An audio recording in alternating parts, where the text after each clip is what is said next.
What we're going to do is take a look at how I structure things. I do things a little bit differently, I guess, from your regular kind of investor. Rather than invest in a portfolio of stocks, what I like to do is invest in a portfolio of strategies. I'm essentially been a trend follower and a systematic trader from day one. I started trading when I was 18, and believe it or not, I started trading using a 5 and a 10-day moving average on your equivalent of the S&P 500. So that's all I had. There was nothing else involved in that.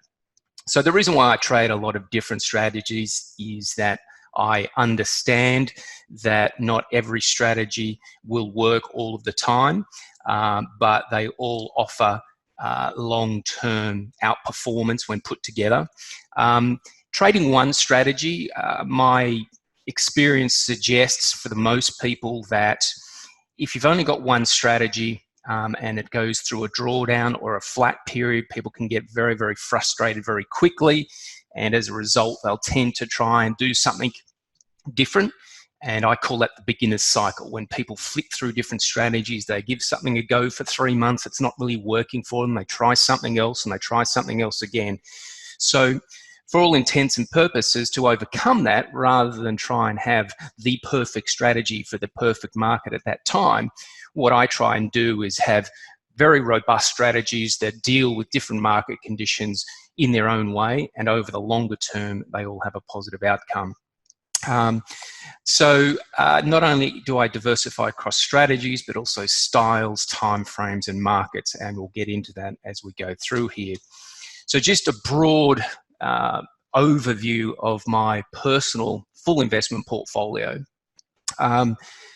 I have a tactical portfolio, which is really what we're going to be talking about tonight, and that makes up the very vast majority, and that's all my active strategies. ASX and US strategic, they're basically buy and hold positions that we have a small number of companies, and they tend to be very, very longer term in nature. Some of those I've held for almost 20 years. Those kind of stocks, for example, your Apples, your Amazon, your Tesla, there's a couple here in Australia that I have. We have a bond portfolio and a little bit of cash there.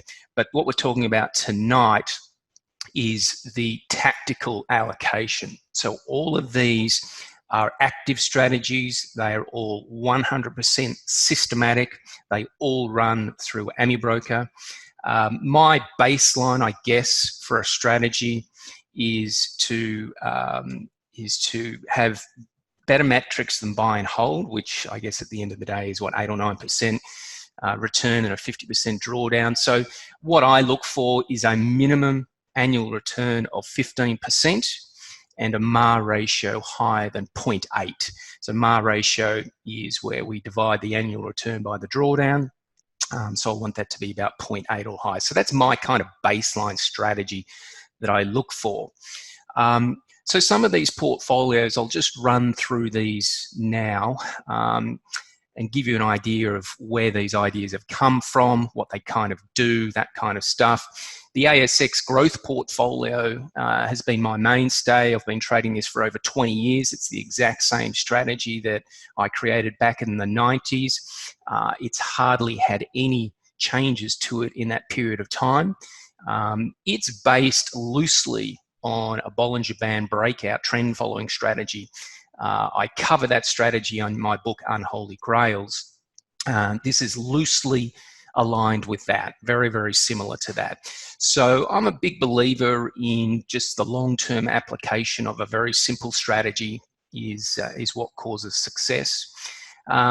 The growth portfolio was my full allocation for my retirement account.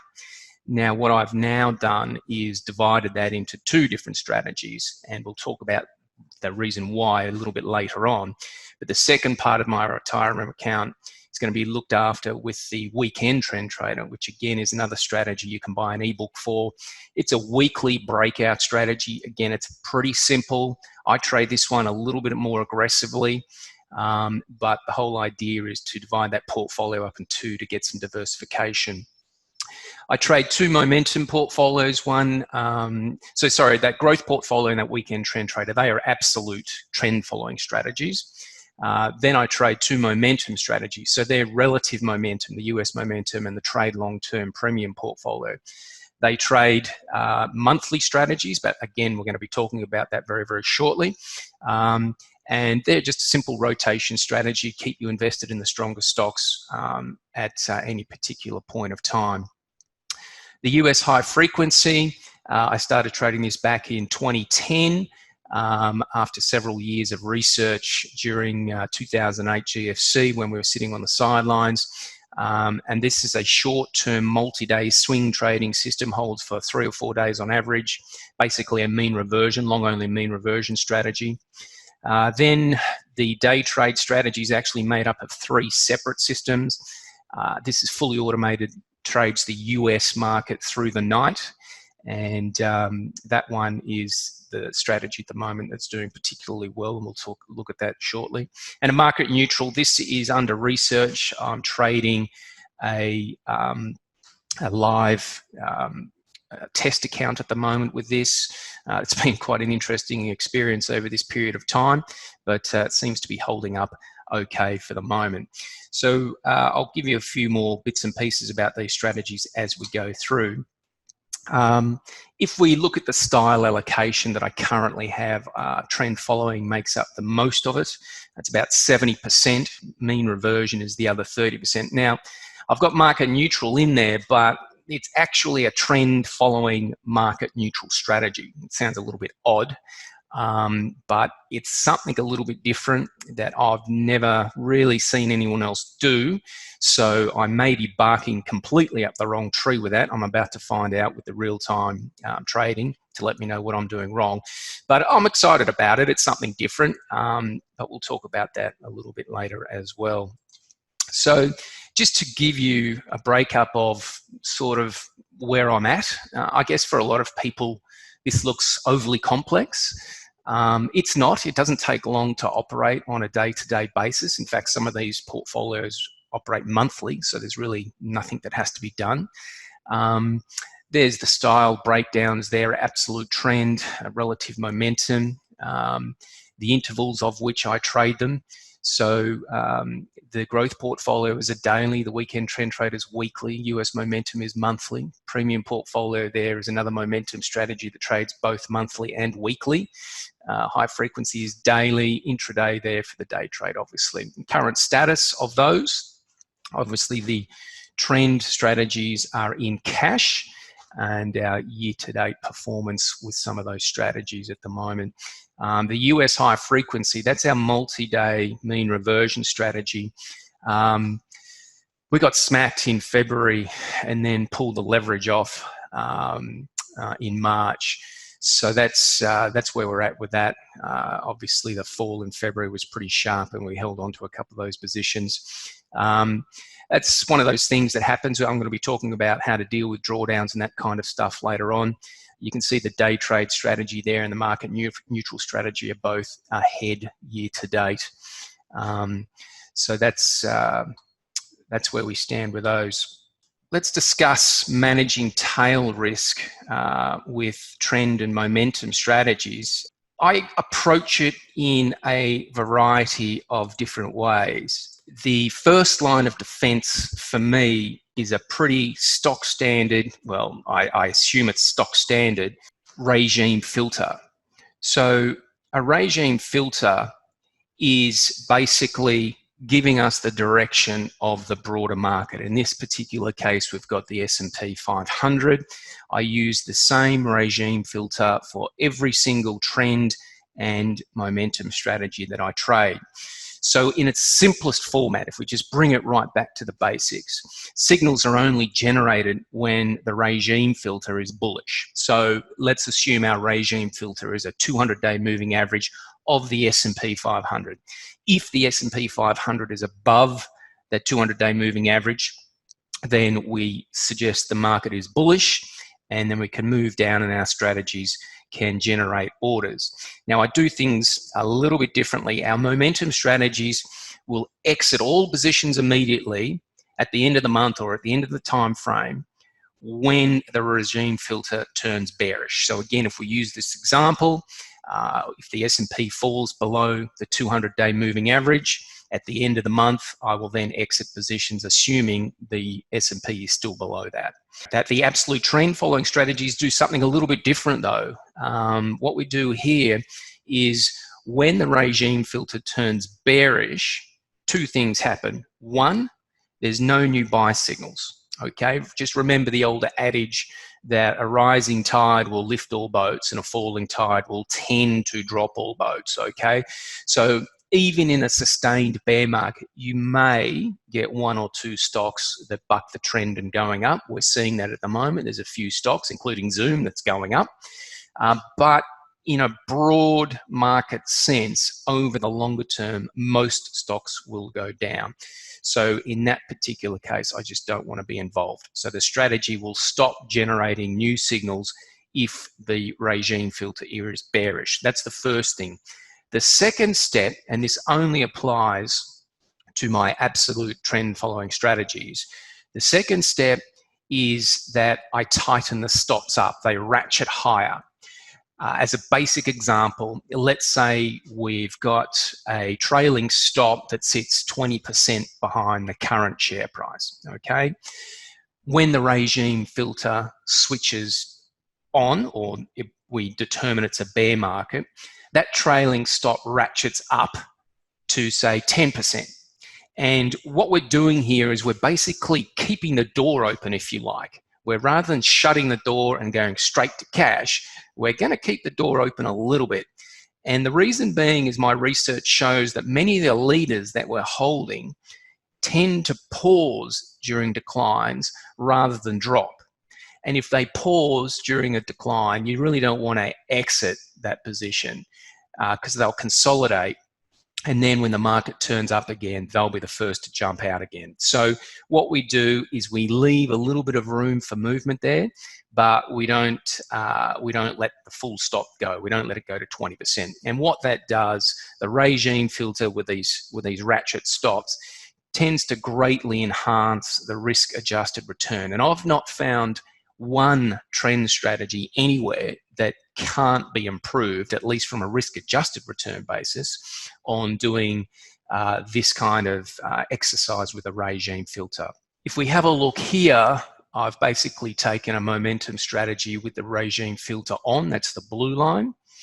You can see there was a drawdown of around 20% during 2008 GFC, and then it went to cash. If we take the regime filter off, we can see that we still get a good return over the longer term, but we go through that deep drawdown of 46.8% during the GFC. Now, my experience suggests that the average retail trader can handle a drawdown of around 20%. So a lot of the strategies I build for my clients, that's one of the things I build in there, a drawdown of around 20%. There's no point building a strategy with a return of 40% and a drawdown of 40% if you can't handle a drawdown of 40%. Everyone wants to make money, but the key thing is you have to get through the bad times in order to make the money, okay? If you can't get through the bad times, you shouldn't be trading in the first place. So at least with systematic trading, we know what the bad times are going to look like, and we can adjust the strategy or do whatever so it fits within our risk profile. During times like this, and more so when your trend systems are sidelined, it's an ideal time to research new ideas and think a little differently and deeper about what you're doing and how you can do things better. And as I said, back in 2008, up until then, I was only trading trend following strategies. But I took the time, we were in cash most of 2008 and early 2009. And I took the time to start researching mean reversion style systems, swing systems, shorter term in nature, a quick in and out, that kind of stuff. And one of my goals was to identify some style of strategy that could actually operate profitably in bear markets. And we have successfully done that. Now, these are long only strategies. I mean, a lot of people say, oh, why don't you trade short? So just to give you some ideas, back in 2008, in Australia, they actually banned short selling completely across the board.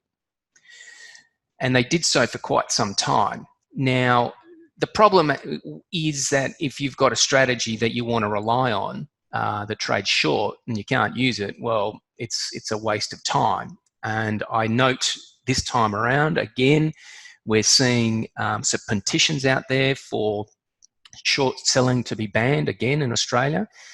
There was some academic white papers done after the 2008 situation that said it made no difference to the bottom line, and I agree with that. But at the end of the day, what it made me do is say, right, how can I profit trading long only when the market is trending down? And we've managed to do that reasonably well, I think, and we'll get to that very, very shortly. So whilst regime filters are the first line of defense for trend following strategies, there's also three other areas that I've been working through. Some of these have already been implemented and they're running, and others are still a work in progress. So the first thing is the diversification of strategies themselves. So here's all my strategies back over the GFC period of time. What I'm trying to diversify here is style. So I've got absolute trend, relative momentum, I've got mean reversion, and I've got day trading. So lots of different styles in there. Second of all, global allocation. At the moment, I trade the ASX and I trade the US. Ideally, I'd like to trade some other markets, but as Dave mentioned earlier on, Norgate Data only really has Australia and the US, and I'm not prepared to go to another data supplier that doesn't have survivorship bias or free survivorship bias data as yet. So global allocation for me. Market allocation. Now, this is an interesting one. Market allocation. So to give you an idea, my US momentum strategy holds a diversified portfolio of stocks in the Russell 1000. But my trade long-term premium portfolio trades a concentrated portfolio in the NASDAQ 100. So I'm trading two completely different sections of the market in two very different ways. One's concentrated, one's diversified. And as a result, even though they're serially correlated, you're still getting a different correlation of returns over the longer term. The next type of diversification that we can see here is the duration of the strategies. So the growth portfolio, for example, and the weekend trend trader, they have an average hold period of around 8-9 months, and then we go all the way down to the day trade strategy, which is in and out in one day. So you have no overnight exposure or anything like that. Another diversification that's going on here that may not be evident is the trade frequency. So we've got slow strategies such as the trend following strategies, and we've got fast strategies such as the day trade and swing trading system. So we all know that profitability is made up of how much you win when you win and how often you win, but it's also trade frequency is a big factor. So these short-term strategies do a lot of trading very, very quickly. They all operate on a very small edge, but we do a lot of trading. We can do up to about 200 trades in a day. And as I said, it's all automatically done. It's not like I have to sit there through the night and manage things or anything like that. And then the last bit of diversification here is the return path. You can see those different strategies have different return paths depending on what's going on. All the longer term trend following strategies are now sitting in cash, or this is the GFC, but you can see a lot of them went to cash early there in 08, sat that way for the whole of 08. And that's difficult for some people, and that's another reason why having other strategies there to stop you fidgeting and doing other stuff. But we even knocked that down. I said before about market allocation. So that day trade strategy, for example, that's actually two different strategies that are trading two different parts of the market. So one system trades the Russell 1000, and it also separately trades the Russell 2000 constituents as well. The exact same system, the exact same rules, trading two different parts of the market. Now, the reason why is because of trade frequency. if I can trade that strategy in the Russell 1000 and do, 1,000 trades a year, well, I may as well trade it in the Russell 2000 and get another 1,000 trades out of it each year, which is exactly what it does. As I said, it's the exact same strategy, exact same rules, exact same parameters. Everything is exactly the same, just trading on two completely different parts of the market. Yes, highly serially correlated, but for the most part, it does its job in that respect. So that's one of the ways I tackle what's going on. You can see you can get some diversification there, and that's the whole idea. So the next thing I want to talk about here, and this is very important. I've always looked at diversifying strategies as a core way to help the bottom line. Okay, but what has become obvious, and very, very obvious now, actually, this month, is what we call timing luck, if you like. Let me give you a very basic and simple example.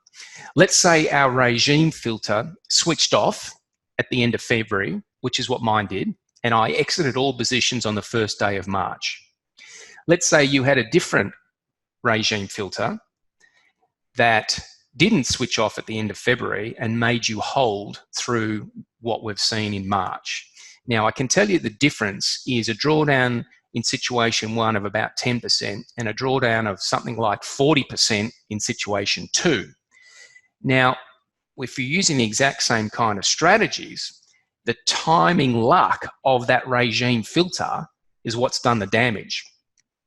I hope that makes sense to everyone. So, to give you another example of what's going on now, some of the pension funds have actually refusing to do their quarterly rebalance due to market dislocations. They're making the assumption that everything will steady the ship and everything will be good next quarter, but what if it's not? So my point here is that if you've got a single regime filter trigger, let's say it's a 200-day moving average, because it doesn't have a lot of frequency in triggering, you have an increased risk of running into this situation that we've just basically been through. But if you have two different filters, so for example, if we take that strategy and we use the monthly one, and then we take the exact same strategy and rotate it on a weekly basis, basically what we've done is we have lessened or diluted the timing luck of that regime filter. Because there's more examples, or there's actually more rotations, we're rotating every week instead of once every month, we can remove a significant part of that, or dilute a significant part of that timing risk, if you like. The same would go for my ASX trend following strategies in my retirement account. If I have my whole retirement account in one strategy, then I'm at risk of that strategy having a timing problem. If I then add a second strategy and put 50% of my retirement funds into strategy number 1 and 50% into strategy number 2, then basically what I'm doing is I'm removing or diluting the timing luck of one of those strategies. So here on the screen you can see the monthly and the weekly, and you can see straight offhand that the monthly actually performs significantly better than the weekly. This is a log scale chart, so the difference between the two is reasonably big. But if we then put the two together and allocate 50% to the monthly and 50% to the weekly, what basically happens here is our annual return goes from about 24% down to about 22.5%.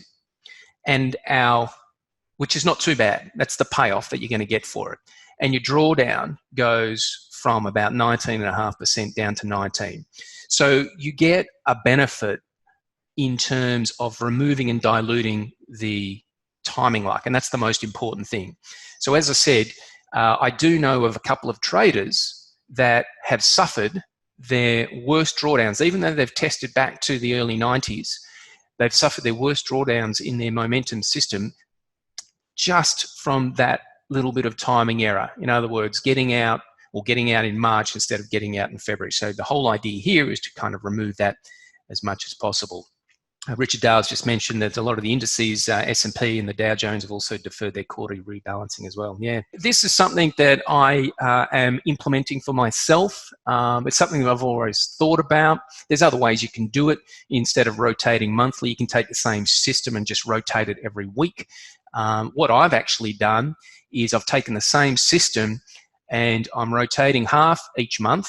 The exact same system I'm applying weekly, but I've also halved the regime filter length. So for example, let's say I was using a 200-day on the monthly, I'm going to use a 100-day on the weekly. So not only am I changing the timing of the rotations, but I've also diversified the length of the regime filter as well. So the yellow line there gives you an idea of what the equity curve would look like, and that removes those kind of risks. This one's going to be interesting, and I'm get your feedback on this for some ideas. It's something that I've been playing with for about 18 months, and it was originally designed for monthly momentum strategies, specifically to dilute the drawdowns by some degree. And this is what I call a hedge tool. And really, this came about because I got slapped across the face in October 2018. And look, if you trade long enough, you're always going to get a slap across the face to remind you who's boss. And it still happens. The whole idea here is not to avoid the slap. It's to try and reduce the impact of the slap and what it's going to do to your psychology and that kind of stuff. A slap comes across the face from all different directions. You know, back in 2013, I had a technology problem one night and on my day trade systems, and one of my accounts dropped 30% purely from a technology problem. So I had to go out and find a way to avoid that so it didn't happen again. That's the whole key, to be able to pull yourself up, get going, and keep moving forward. So in October 2018, the same kind of thing happened. I didn't lose 30%, but I think one of the portfolios dropped 20%. There's a big rotation in some of those tech stocks. I've forgotten which tech stock I was in. One had gone from something like $20 to $240 without a 5% deviation. And in the space of 1.5 weeks, it dropped 50%. So when you're locked in for a month-end rotation, that starts to look a little bit ugly very, very quickly. So what I was thinking at the time is a hedging strategy, a hedging tool. My experience with hedging is that it can be very, very expensive, and it can be a very, very frustrating exercise. If the hedge signal is too tight, you can get whipsawed very, very badly. Now, I'm sure most of you have heard of Tom Basso, a well-renowned trend follower. He runs a hedging mechanism, and he's made it all public. But in my view, I would suggest, and I haven't seen the data, but from my experience, I'd suggest that he would get a lot of whipsaw. And over time, that whipsaw does cost you a lot of money. So that's one of the things that we need to overcome. We want to protect ourselves from the big move, but we don't want the signal to be too tight, so we're in and out, in and out. And look, I've seen some hedging methods actually morph into their own trading system, and that defeats the purpose. It's important to understand that a hedge is not designed to make money.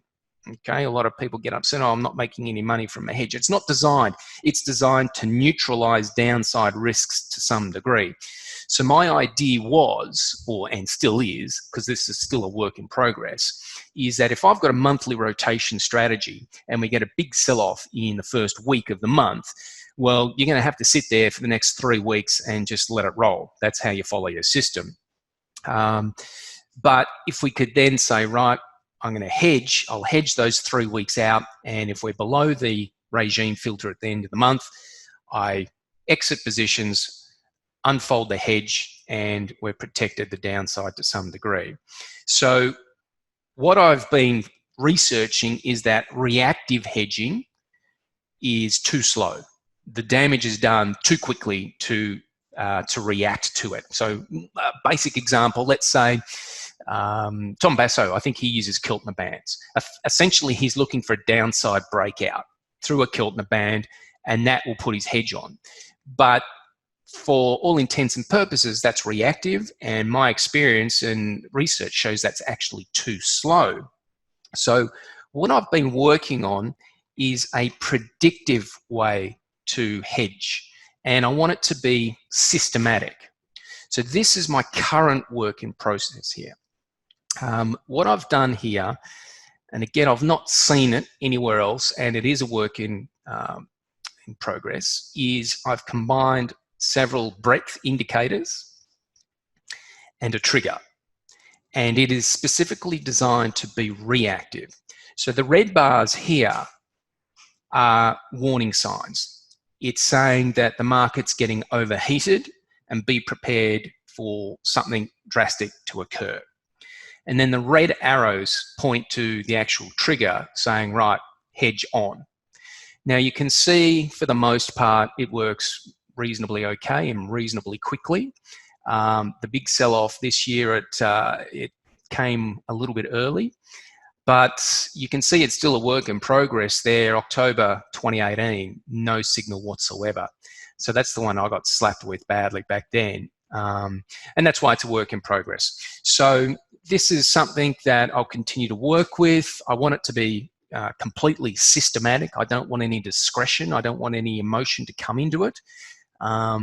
But I'm open to any kind of suggestions if other people have ideas. But as I said, a couple of different breadth readings here and a trigger to kick it off.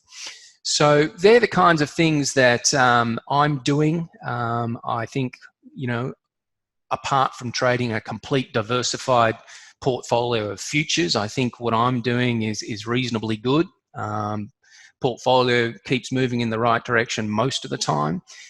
It's not 100% perfect, but you know, next 1,000 trades, that's my basically view of the world, which is going to keep on rolling, and the good times will come. So the whole idea here with the trend strategies, we're now in cash. The day trade strategies do particularly well during these bearish environments, and they can knock out some double-digit returns and that kind of stuff, which I'd be very, very happy with. What's working now? Day trade systems, absolutely, without a shadow of a doubt. I've had 10 profitable days in a row with my S&P Russell 1000 day trade system. It's up just over 5.5% year to date. Admittedly, I took 2 weeks off. I was traveling in Japan, and it did well over that period when I didn't trade it. So there's no overnight exposure with these day trade systems. You're in and out, and they tend to benefit from overreaction on the open. You know, if people see night futures, they're down, limit down, and they tend to come in on the open, market on open and sell, and that's where these mean reversion systems do quite well during the day. So that's what's working well. I've got 3 of those running. I probably would like to research a few more and get a few more. It's quite comfortable to go to bed. It's a very different feeling when you go to bed here in Australia, and you know, futures in the US are limit down, and you're thinking from a trend following perspective, oh, that's going to hurt. But then your day trade system, you think, oh, it's not going to be too bad. I'm actually looking forward to that, because that's when you make money. So you've got this backwards and forwards going through your head. So day trade systems, have a think about that. They don't have to be too complex. The way I do them is I'm looking for stocks that are well oversold. I look mainly at volatility kind of setups rather than standard RSI or Bollinger Band or those kinds of things. And I do things a little bit differently as well. I think if you use common indicators that are well publicized, well published, I think they're more prone to breaking down in the future. If everyone's doing the same kind of thing, and I don't want to say RSI2 is one of those things, but that's kind of my drift. I'd like to do things very, very differently to what's out there. To give you an example, my ASX trend following strategy, which uses Bollinger Bands, they're not normal Bollinger Bands. They are totally different Bollinger Bands. And as a result, you get a very different signal. They're based on the volatility like Bollinger Bands are, but they're not out of your box Bollinger Bands. And the only reason I do that is because it gives me a different signal to what it would give anyone else that's pulling it out of the box. So same kind of thing with, you know, RSI and those kind of things. Think differently. Think really, really differently. And if you can find something that's reasonably robust, then you're onto something there. Another question on the forum was dealing with drawdowns. Dealing with drawdowns, you've got to suck it up. That's all that comes to it. You can't not have drawdowns. It's part of the game. What you want to do is build a strategy that fits your risk appetite completely, and you've just got to suck it up and roll through it, because drawdowns are going to happen. You can't avoid them, and the more you attempt to avoid them, the worse off you're going to be. You don't want to fit your strategy or anything like that, but you've just got to roll through them. Do things like I'm doing, trade multiple strategies. Allocate less to a strategy if the drawdown is a little too steep, but don't change the strategy. Don't optimize it to fit the drawdown. Here's a good story. I was called into a meeting with a friend of mine, and there were 3 guys, and they had come up with this algorithm, this scalping algorithm, to trade the market using artificial intelligence. Now, these 3 guys, obviously very smart, never traded before in their life. They had this system which they kept saying had a 95% hit rate. And I said, well, you know, that's fantastic, but what's, you know, your win-loss, what's your returns and all that? And they just kept harping on about this 95% win rate. So it turned out their average winning trade was about $27. Okay, remember, they're scalping. They're in and out 2,000 times a day. Average winning trade was about $25, $27. And I said, so what's your worst losing position? He said, currently we have a position on that's down by about $6,000. So it's like your whole win-loss ratio is totally blown out the door. Now, the problem was, he actually said to me, well, we'll re-optimize the system so that trade will actually come out and won't be there in the future. And I looked at him, I thought, you're an idiot. I said, don't you understand that there's just going to be another one of those that comes along down the track?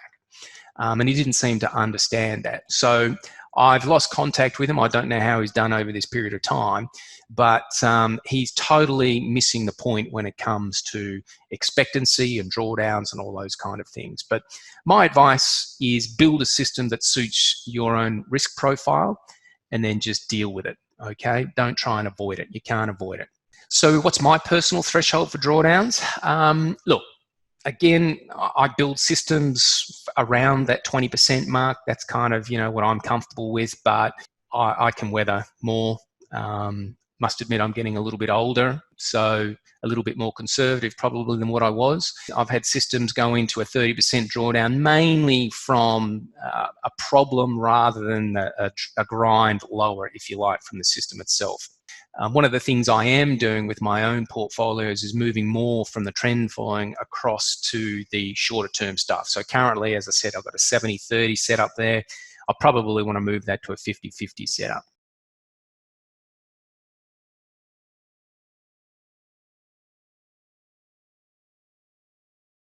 Once a hedge has been applied, when would it be removed? So it would be removed when the positions in that portfolio are rotated out. So if you've got a monthly portfolio that is only going to take action at the end of each month, then at the end of each month, so long as those positions had to be exited, you would then remove the hedge. That's the way you would do that. So the whole idea is to protect you during that rotation period where you're just sitting on the sidelines. For your day trading systems, could I ask what time frame are you working with? Daily, hourly bars? Are you using Amibroker coupled with another program? So we are using daily bars. The way the system works is quite simple. We're looking for a pullback, and we will have what's called a stretch.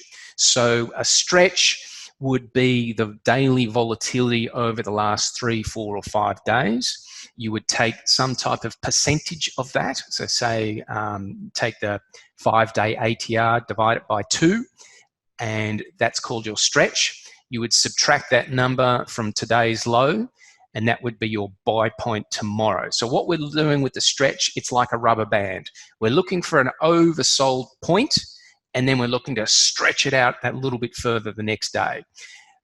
It makes a big difference to mean reversion style strategies by doing that. So we don't just enter market on open tomorrow or do anything like that. We're waiting for prices to fall even further the next day. So I use daily bars, and one of the things we always do, especially with these short-term systems, we check the real-time fills with the back test every single day to make sure that we're matching it up. Again, a story from the trenches, I guess. About 20 years or so ago, a guy here in Australia who will remain nameless, he sold a high-end Hang Seng day trading system. And it was an intraday system, and it actually required intraday data to make it work effectively. Now, he wasn't using intraday data because back then intraday data for the Hang Seng wasn't available. He was using intraday data, and he was trading it in, testing it in TradeStation. And he went into max drawdown within about 2 weeks of launching this system. And he was charging, I think, $4,000 to sell this system, and he sold 200, 300, 400 systems very, very quickly. He made a fundamental flaw in his logic, and it was supposed to be picked up by what's called bouncing ticks in TradeStation, but you can't test systems like that on end-of-day data. The question is, you have to make sure that you're doing your testing correctly. It's the old garbage in, garbage out. If you're going to put garbage in, well, you're going to expect garbage back out again. So all our stuff is robust in that nature, and we also check every single day that our fills are exactly the same as what the back test report is showing. Now, just going on with Marcel's question there is, yes, we use Amibroker to generate the orders. And we have a custom API which I had built, and the custom API is what manages the trades for me during the night. I don't use Amibroker. I don't connect Amibroker to my TWS platform. I have an API that's built specifically for my needs and wants, and it's seriously robust and works very, very well. It can hold up to 9 systems at once. So that's the technology I use for that. And that runs on a VPS. It's a stateside VPS. I think it runs in New Jersey. I don't need the latency, but this is a trader-specific VPS that deals only with traders. As I said, I had a technology problem back in 2013, and that was actually because my VPS decided to reboot halfway through the trading session. So that doesn't happen anymore with this one. Question here from Dave: how do you decide when to use leverage and when to take your foot off the gas? With regard to Marcel's question, are those limit orders? Yes, day trade systems, we use limit orders. They get placed into the market, get filled during the day. In terms of the leverage, the day trade systems have incredibly small drawdowns. So they open themselves up to being levered higher. So for example, if we weren't using leverage, these systems have got about 11 or 12% return with a drawdown of about 4 or 5%. So it makes sense to lever them up to some degree. And we can do that more to get the high frequency or the higher frequency trade going through. So the day trade systems, we do operate at your highest day trade margining level, which is 25% LVR. The swing systems, we operate at 50% LVR, which is obviously the maximum overnight. So recently, I switched the leverage off the swing system completely. We're just trading that on a cash basis. That was a discretionary override. And that came simply because I was struggling to sleep with that exposure on. So I know people don't like to hear it, but at the end of the day, you've got to make a common sense call. And common sense, you know, back in February when the possibility of a 1987 crash was very, very real, then that was just a common sense thing to do. Just turn it down. Do you use any machine learning? No, absolutely not. I'm not a believer in that in any way, shape or form. I'm happy to be convinced otherwise, but I've never come across anyone that's really, over the longer term, done anything decent with that kind of stuff. So happy to be proven wrong, but no, I don't do any machine learning whatsoever. Another question here: how do you gauge and decide when a live system is not working anymore and when to turn it off and bring it back to development or scrap it? Well, first of all, you've got to build them robustly to start with. We do a lot of stress testing.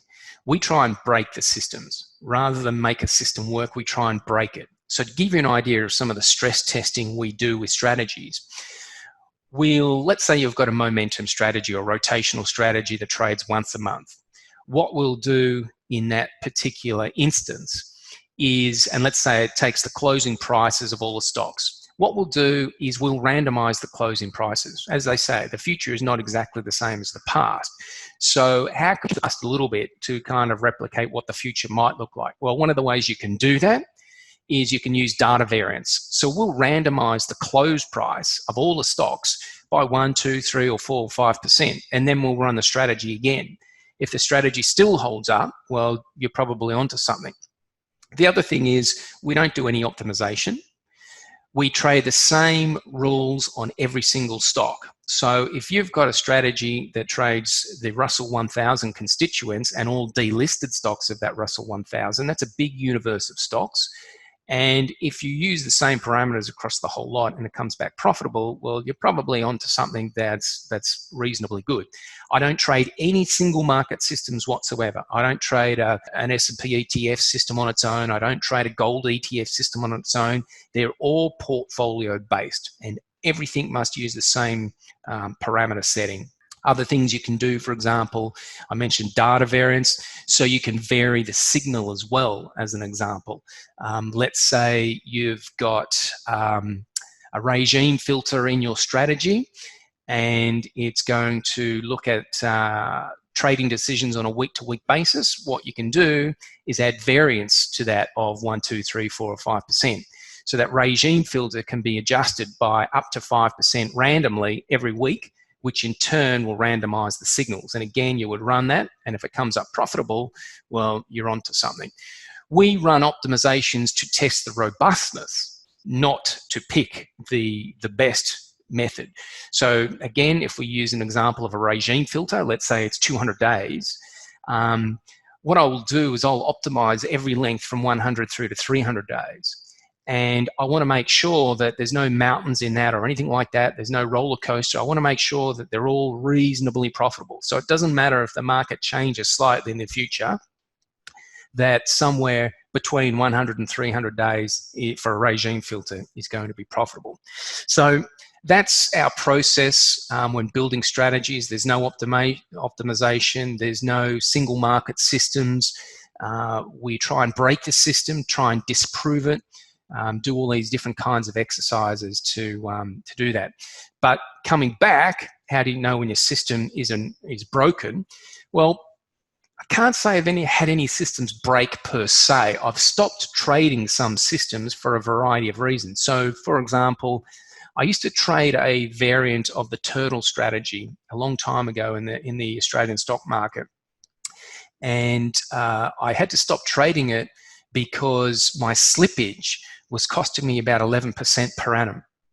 So I scrapped that simply because the liquidity in the Australian market was such that my slippage was way too high, and I couldn't track that in the back testing. Another one, for example, my day trade systems that I trade in the US, yeah, they work perfectly well in the Australian market. But again, liquidity there, especially when I'm placing limit orders into the market, doesn't allow me to get my full fills. So as a result, your back testing would say you've got a full fill, it's the low of the day, and you got 50% of your fill and nothing else. And of course, they're always the best trades. So again, it was not a matter of the system being broken. It was a matter of the account size too big for the liquidity in that market, and I just pulled out of that.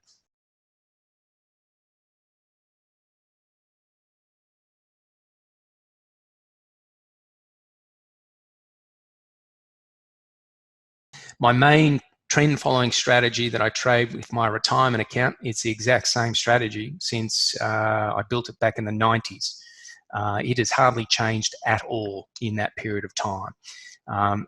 Look, it doesn't hit home runs every year or anything like that, but it's not designed to. It's designed to quietly just chip away, keep you on the right side of the market, keep you out of sustained bear markets, beat buy and hold, and allow you to make easy decisions without having to read company reports and all that kind of stuff. For longer-term momentum and trend strategies, you look to buy on strength or buy short-term weakness within the longer-term uptrend. All ours are based on strength only. We don't have any trend or momentum strategies that look to buy on any weakness. I haven't really done too much testing on that. I know there are a few of those type of strategies around, but no, we don't use that. All on strength only for us. Do you have a systemic way of coming up with capital allocation for each system? No.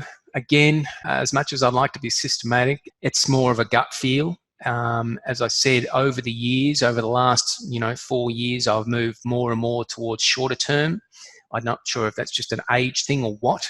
I want to get to a 50-50 allocation of trend following and short term. So no, I don't have any systematic way of doing that. I get a feel of a system that I'm really, really comfortable with, and I'll probably allocate more to that. But again, it's about trade frequency, smoothness of the equity curve, what it's designed to do. The short-term systems are designed to trade in the bear markets. So during this time, I want sort of a higher allocation to those. I don't move money between systems for different parts of the cycle.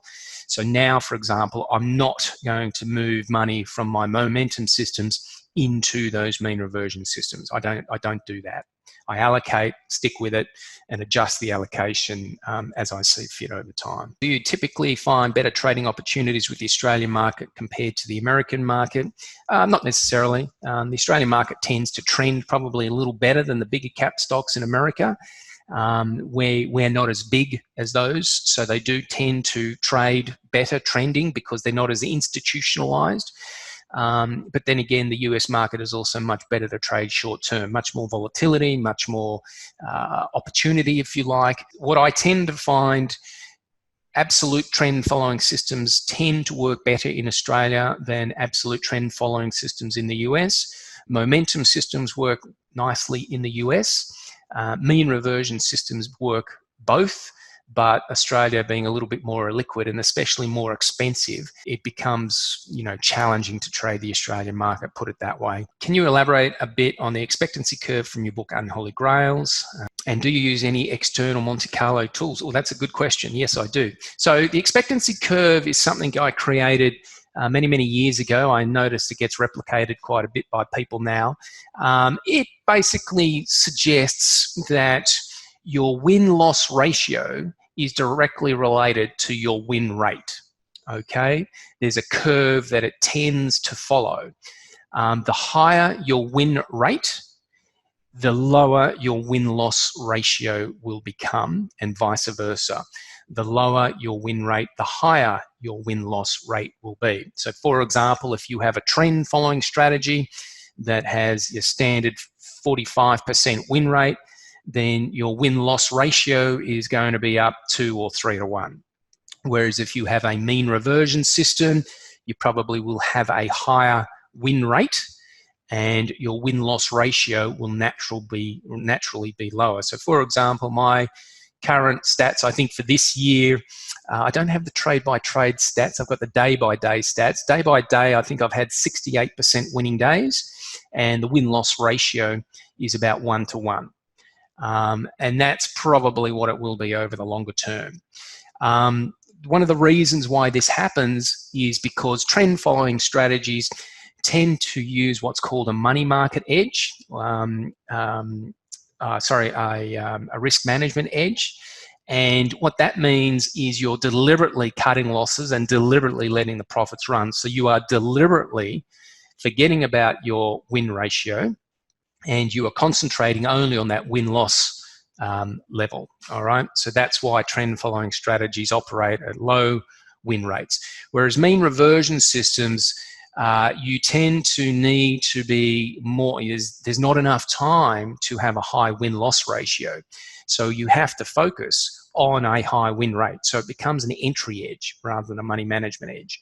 And therefore you tend to get higher win rates. The problem with a lot of short-term systems is they tend to get optimized very, very quickly. So people want these high winning systems. There's some terrible, terrible examples out there of pure data mining and that kind of stuff. Larry Williams' book, Long-Term Secrets to Short-Term Trading, is just your classic example of data mining and systems that are bound to fail because they're simply not robust to start with. go on to your second part of the question there, any external tools for Monte Carlo analysis. So one thing that we do is what's called trade skipping Monte Carlo.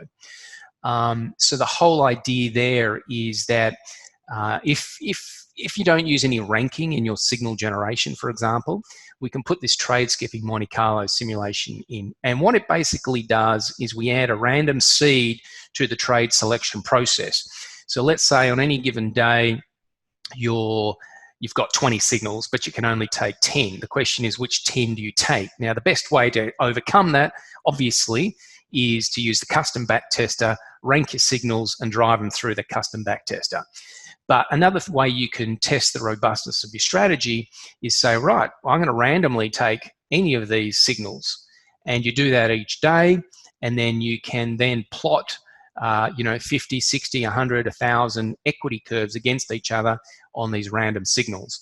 And again, if the cluster of those returns are close, then you've probably got a system that's reasonably robust. So that's a way we can do that. That's driven out of Amibroker itself. We have code for that. It's pretty simple to do, and it just gives you a very different look rather than the bootstrapping that's in the Amibroker itself. I'm not a big believer in the bootstrapping Monte Carlo, especially when we're trading serial correlated equities like we're doing. I don't think that really makes a great deal of sense, but then again, I'm not a mathematician or statistician. So, but the trade skipping stuff does work quite well in that respect. You mentioned 15% CR threshold for a single system. What on average does your multi-strategy approach do? On average, well, in the last probably 3 or 4 years, the trend strategies have been tracking really below their long-term averages. I think, and there was 2 reasons for that. One, this downturn, obviously, and second of all, the downturn in Q4 2018. So the combination of those 2 hits has pulled the long-term average of those trend strategies below par. Over the long term, I think I've been tracking it around 15 or 16% per annum. Again, I'm not trying to hit it out of the field. I'm just trying to chip it away, let compounding do its thing over the long term, and just keep rolling the systems along. That's the goal. I'm not one of these guys who can go out and knock out a return of 140% or go into any of those competitions. It doesn't interest me. It's just slowly, steady, stay in the game for the long term. I learned very early. I blew up in 1987. My father had to bail me out. So it's slow, steady, wins the race, and that's kind of what we're running at. When you say you don't optimize, do you mean you don't optimize at all, or that you do optimize but you choose a plateau value rather than the best value? So Philip, yeah, good question. I believe, rightly or wrongly, that there is usually one parameter in your set of parameters that will have the biggest influence on that strategy. You should start with a linear parameter setting to start with. To test the robustness of that, you would optimize and choose a plateau value, absolutely. But you would only then go and choose the best value of that one parameter that makes the big difference. So for example, with say a rotational strategy, that parameter is usually the regime filter length, as an example. So that's really the only one that you would continue to optimize on a year-to-year basis to really make it fit current market environment. And when I say that, you only ever want to do that once a year, and you want to do it on the last 5 years worth of data. You don't want to do it 5 times a year in the last 3 months of data. That's just overfitting. On a mean reversion system, usually it's the length of your stretch that is the one that you would continually look at and optimize to fit to the current market environment. And again, you wouldn't do that any more than twice a year, and you would only do that on the last 3 or 4 years worth of data. You wouldn't do it on the last 3 months of data or anything like that. We look at the parameters from the perspective of, are they robust, okay, rather than, hey, what's the best parameter? And we certainly don't go and change them all the time. Very, very rarely. As I said, my long-term trend following system that I've been running since the 90s, the only parameter we've ever changed is the length of that index filter. And over time, that's gradually got a little bit wider. Not much, but a little bit wider. Can you please clarify the allocation you use over time? Do you rebalance to get back to the target allocation on a regular basis when one system outperforms and therefore ends up overweight in the portfolio? I've kind of just done that. My retirement account, for example, I just found that the exposure to that single system was just simply too large a risk. And I've split the portfolio into two and introduced that secondary system in there. So I guess there comes a point in time where I think, well, there's just too much going on there, especially for my retirement account. That's the biggest portfolio I have. So it probably has come, I won't say it's come too late. The drawdown in that portfolio is only about 13 or 15% at the moment, but it could have been, somewhat more disastrous if the timing luck on that was a little bit out.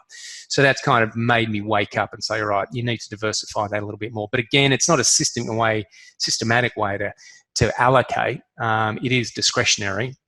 And I don't know of a systematic way that would really make a difference in doing that. With the expectancy curve, I came to the same conclusion after years of trying to find the best of both worlds. It took me forever to realize that it was a trade-off. Yep, always a trade-off. There is always a trade-off.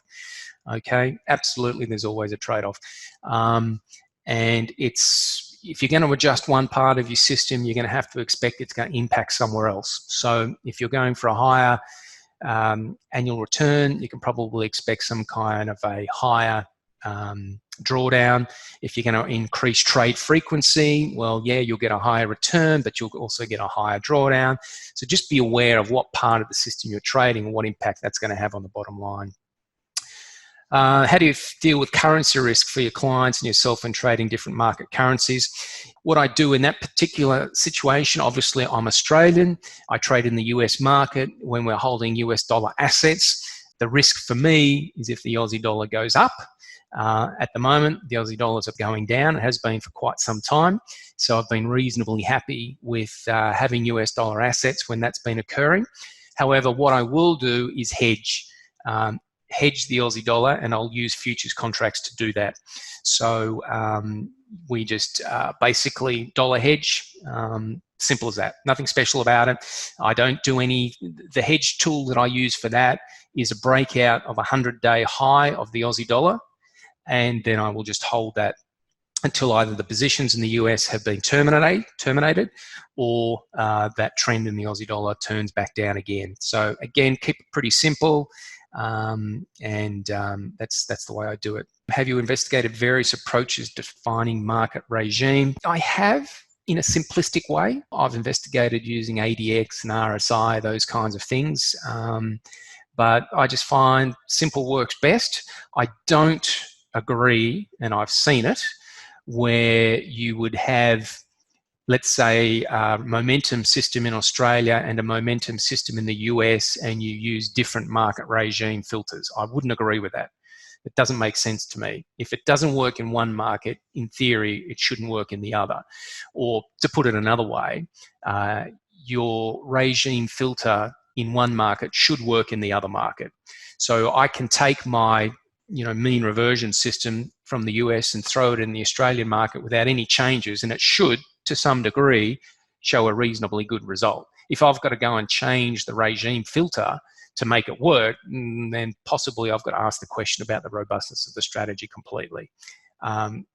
Some wouldn't agree with that, but again, it's just another way to prove to myself the robustness of the strategy, that if I take it from market A and stick it in market B, does it work? It doesn't have to work perfectly, but does it work, yes or no? If it completely dies, then you've probably got a problem that you need to be aware of. Question here, I heard you speak about trade frequency recently and how high frequency traders have similar win-loss ratios, but the law of large numbers creates quick recoveries, and it's made me think about more shorter term trading questions. Yeah. Jim, an economist in Canada, suggests for the next few years we will have W sideways markets, slow growth. Yeah, look, Jim, that's a very real possibility. I'm an optimist. I can't see that we're going to get any V-shaped recovery in this market. For my clients, we just went back and had a look at every single bear market back to 1929. And there were some pretty difficult environments back then. 1946 to 1949, I think the markets went sideways, up and down, up and down. Certainly trend following in that environment would be a little bit difficult in general. You will get certain pockets of strength in the market that will do well. So if you've got a strategy that's going to focus on the strongest of the strongest, then you're probably going to be better off. But quite frankly, that's one of the reasons why I'm increasing my allocation to these short-term mean reversion systems, simply because they're the ones that are going to benefit if we do go into choppy sideways market. They'll do particularly well in that environment, and that makes complete sense to me. But trend following strategies in general could struggle if we do get that. That said, who knows what's going to happen? We're in very uncharted waters here. I really don't know what's going to go on in the future. Here's a few bits and pieces. If you want some further information from me, drop me an email if you like. Just nick@nickradge.com will come through to me. Premium portfolio is open to the public there. It's not a disclosed strategy, but there's enough information. There's a few articles and that kind of stuff about momentum on there. We do a lot of turnkey trading systems built in Amibroker. They're designed for people that, are looking for some ideas, want to see how we code, for example. We use templates. And then we have the high-end trading system mentor course, which is a one-on-one for 6 months. And we go through right the gamut, all the way through from starting loading data into Amibroker, all the way through coding, looping, custom backtester, building, implementing, stress testing a trading system, the whole thing. So if anyone has an interest in that, just let me know. But happy to answer any more questions via email. And it's been a pleasure to chat with everyone here tonight. And thank you very much for having me on. Yeah, Nick, that was amazing. I think we're going to have to start calling you the godfather of systematic trading, because your level of experience and your depth of knowledge is just amazing. I always like listening to people with your level of experience, because I always pick up something new, or something, comes out that maybe you sort of have an understanding of, but it really triggers a deeper understanding. So that was amazing.